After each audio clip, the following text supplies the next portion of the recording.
Well, hey, everybody, I'm Paul Gross. Here is a special clickondetroit.com hurricane update, Hurricane Maria.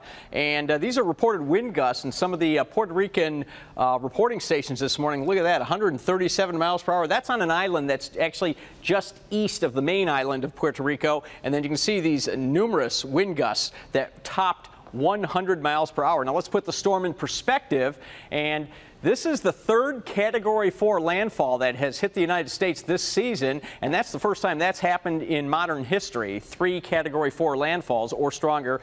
Now, it's the strongest direct hit on Puerto Rico. They've had other hurricanes hit them, and they've had other Category 4s, but this is the strongest one to hit the island, a direct hit.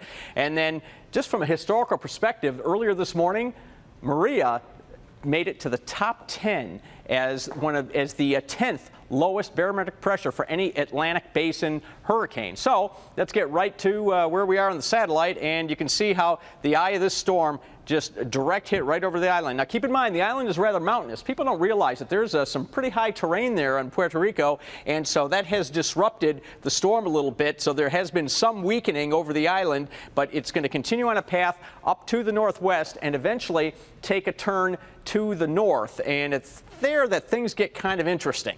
Okay, so we're going to talk about this because there's another storm up there. You may recall Tropical Storm Jose just spinning its wheels here off the New England coast, creating all sorts of havoc, a lot of beach erosion, very high surf, strong wind gusts, especially places like eastern Massachusetts. So watch what's going to happen. This is the European model. It's just one model, but it's just an example. Now, here's Jose right here.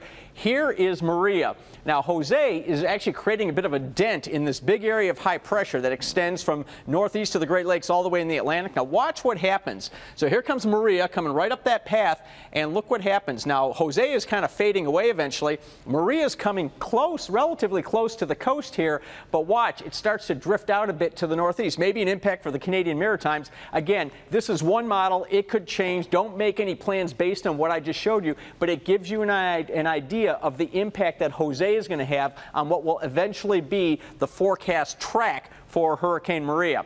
That's the very latest of what's going on in the tropics. Keep with us here both on clickondetroit.com and on Local 4. We will always bring you the very latest updates.